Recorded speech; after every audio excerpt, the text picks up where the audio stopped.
I hesitate to say anything about this because basically people are so hostile about any opinion that they don't agree with on this subject that it's going to alienate somebody, whatever I say. And in fact, I think this is the central issue. I'm going to talk today about vaccination, but I'm not going to talk about it in the normal way. I'm not going to talk about the pros and cons of vaccination and one person being on one side, one person being on the other, and the arguments in those directions or anything like that. I'm going to talk about the polarization that you get as a result of people's opinions being very strongly held on vaccination, which is something actually that reminds me of the situation with regard to religion. With religion, you have the perception, which is basically agreed on two sides of a highly polarized argument, that there is either fundamentalist biblical literalism combined with young earth creationism and postmillennial dispensationalism, as opposed to metaphysically naturalistic, scientifically realist atheism on the other side, which is also combined with a number of other opinions, which probably includes actually skepticism about opposition to vaccination. And this is not helpful because that's not really how things are. And it reminds me a little of the situation where you have fundamentalists and Muslim and Christian fundamentalists opposed to each other, but actually quite happy with the conflict and actually seeming to get something out of the conflict, whereas in the meantime people are getting hurt and killed because of it. And this debate on vaccination is actually quite similar to that. And I think actually the polarization does a lot of damage. Now, the situation is that both parties, who are wildly polarized, do actually want the best for the children and want the best for the human race. And it is a mistake to say it's all a conspiracy. And it's also a mistake to say opposition to vaccination is entirely unscientific and irrational.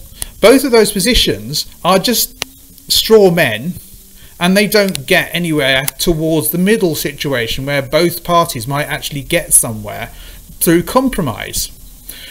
So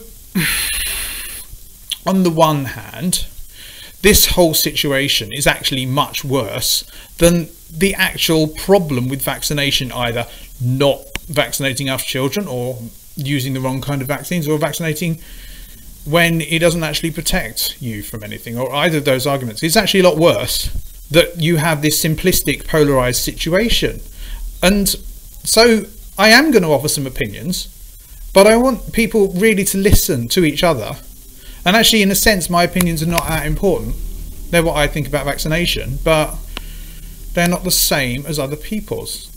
Okay, so on the one hand, you have vaccines which are intended to save children's lives, and people who have a lot of faith in those and because of herd immunity want everybody to have them. But these vaccines have certain substances in them, and they do certain things to viruses and bacteria that render them mutated, probably in the way that's deleterious to the bacterium, or the virus, but which doesn't actually guarantee, for example, that they're not slow viruses that cause tumours in the long run after a few decades.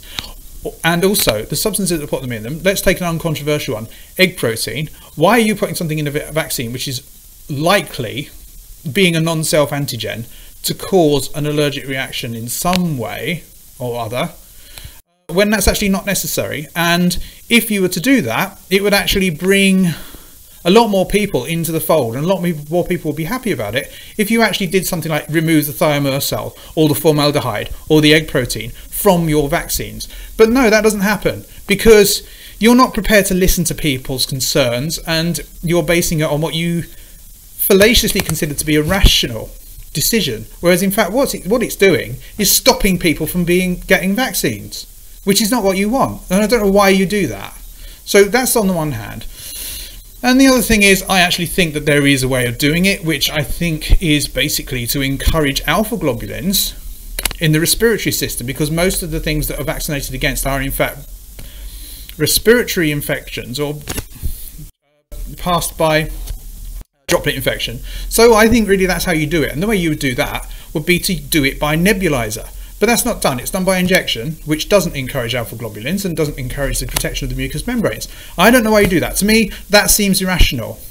On the other hand, I don't actually think that there's any malicious intent here. I think it's more about arrogance, and I think it's about polarization, and I think we should both sides should recognize that actually we do care about children. We do want something positive to happen. We are trying to protect their health, and we may have different opinions, but we need to listen to each other.